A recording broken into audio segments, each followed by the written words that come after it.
Dear students, आज के video में हम लोग बहुत ही इंपॉर्टेंट क्वेश्चन डिस्कस करेंगे जो बीकॉम और बीकॉम ऑनर्स के एंट्रेंस में आपको मिलेंगे और इनफैक्ट बीबीए के एंट्रेंस में भी आप ये क्वेश्चन देख सकते हैं। आज जो क्वेश्चन हम लेकर आए वो केवल वही क्वेश्चंस हैं जो बार बार एंट्रेंस एग्जाम में पूछे जाते रहे हैं।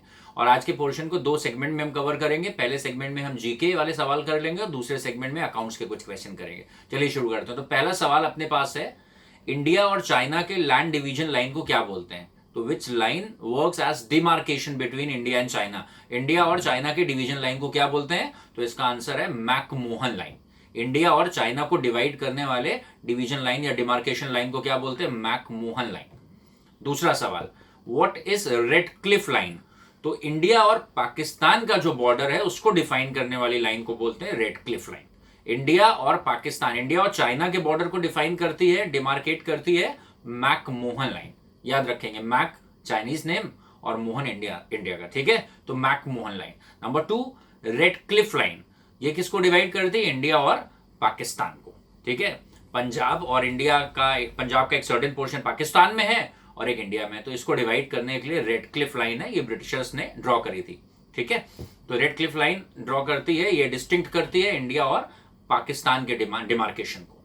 फिर अगला सवाल हम लेते हैं, हमारे पास है, इंडियन नेशनल कांग्रेस आईएनसी का पहला सेशन कब हुआ था? तो when was first session of Indian national Congress held? तो कब हुआ था ये? 1885 में। कहां हुआ था? बॉम्बे में, जो भी मुंबई है। तो इंडियन नेशनल कांग्रेस का पहला सेशन 1885 में मुंबई में हुआ था। मतलब आज के हिसाब से मुंबई, उस हिसाब से देखा जाए तो बॉम्बे में कंडक्ट हुआ था। फिर अगला सवाल लेकर आते हैं, जिम कॉर्बेट नेशनल पार्क कहां है? तो जो भी आप में से फ्रीक्वेंट ट्रेवलर्स हैं, डेफिनेटली ज्यादातर लोग जो इसके व्यूवर्स हैं वो यूपी के हैं, तो उनको मालूम है, यूपी के जस्ट पड़ोस में, पुराने जमाने में यूपी में ही था, अभी किस में काउंट करते हैं? उत्तराखंड में, ठीक है? तो जिम कॉर्बेट नेशनल पार्क कहां है? उत्तराखंड में। ये सारे सवाल वो हैं जो जीके में लगातार आते हैं और इनमें से ही बच्चे अच्छे मार्क्स आप अपने स्कोर कर सकते हैं। आगे प्रोसीड करते हैं, हम लोग देखते हैं, एक सवाल और है, which state has the smallest land area? India में सबसे छोटा लैंड एरिया किसका है? गोवा का। सबसे छोटा स्टेट कौन सा एरिया वाइज? गोवा। और सबसे बड़ा स्टेट कौन सा एरिया वाइज? राजस्थान। सबसे बड़ा स्टेट एरिया वाइज कौन सा है? राजस्थान। और सबसे छोटा एरिया कौन सा है? छोटा स्टेट कौन सा एरिया वाइज? एरिया वाइज अगर बात करें, smallest state is Goa and the largest state is Rajasthan. अब थोड़ा हम लोग अकाउंट्स की तरफ चलते हैं। Indian companies act 2013 section 52 deals with uses of security premium reserve. Security premium reserve के यूजेस कौन से सेक्शन से गवर्न होते हैं? सेक्शन 52 से। Got it? Number 2, what is E S O P? Employees stock option plan है क्या? It is a scheme where directors of the company they decide to invite its employees into ownership. जब company अपने employees को सस्ते दाम पे शेयर दे ताकि एम्प्लॉइज भी शेयर होल्डर बन जाएं और डिविडेंड की एक्सपेक्टेशन में वो और मेहनत से काम करें। मतलब अपने एम्प्लॉइज को भी ओनरशिप में इनवाइट करने के लिए कंपनी मार्केट प्राइस से कुछ कम रेट पे जब शेयर ऑफर करे अपने एम्प्लॉइज को, तो इसको बोलते हैं employees stock option plan, ESOP. ये कौन से सेक्शन से गवर्न होता है? एक और सवाल है। तो ESOP scheme is govern by section 62। Security premium reserve के लिए कौन सा सेक्शन था? सेक्शन 52। और ईएसओपी के लिए कौन सा सेक्शन है? सेक्शन 62। एक और सवाल हम लोग लेकर आते हैं यहां पर, व्हाट इज जर्नल प्रॉपर? बहुत बार सवाल पूछा गया, व्हाट इज जर्नल प्रॉपर? और ज्यादा इंपॉर्टेंट सवाल है, what are the examples to be recorded in journal proper? तो जब एक बड़ा बिजनेसमैन होता है तो वो जर्नल के लिए एक कॉपी नहीं बनाता है। जो बड़ा बिजनेसमैन होता है, instead of keeping a single journal, he prepares subsidiary book. उसमें सबसे पहले स्पेशल पर्पस कैश के लिए कैश बुक, उधार गुड्स खरीदेगा तो परचेज बुक, और उधार वाला वापस करा है तो परचेज रिटर्न बुक। उधार पे गुड्स सेल करा है तो सेल्स बुक, और वापस आ रहा है उधार वाला गुड्स तो sales return book.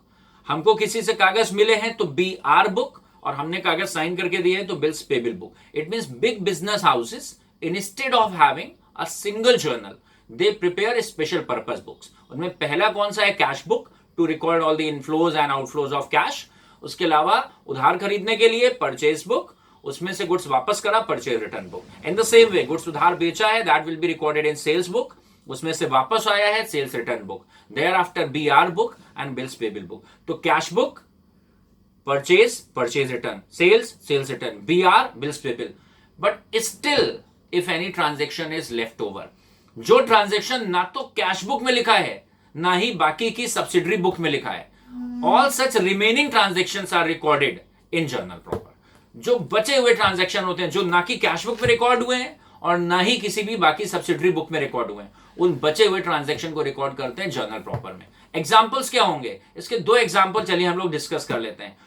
Credit purchase of asset, अगर गुड्स उधार खरीदा होता तो परचेज बुक में आया होता, गुड्स उधार खरीदा होता तो परचेज बुक में आता। Why do we prepare purchase book?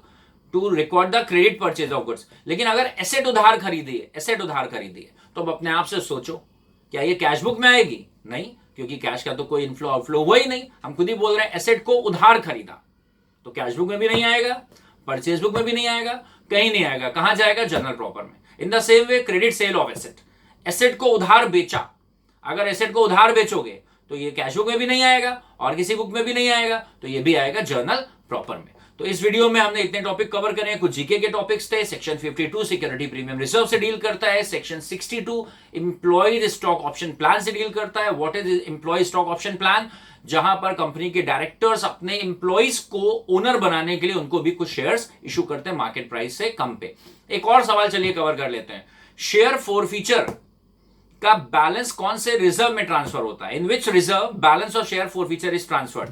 ठीक है, कहां ट्रांसफर होता है? After the reissue of forfeited share. जब भी फॉरफीटेड शेयर रीइश्यू होते हैं तो इनका बैलेंस जाता है कैपिटल रिजर्व में। ठीक, तो शेयर फॉरफीचर का जब शेयर फॉरफीट हुए और फिर रीइश्यू हो गए तो इनका बैलेंस जाएगा कहां पर?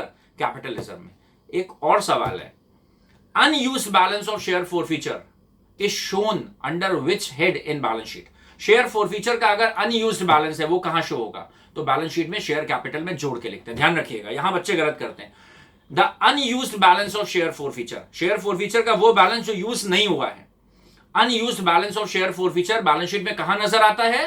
बैलेंस शीट में शेयर कैपिटल में ऐड करके लिखते हैं। So this is all for this particular video.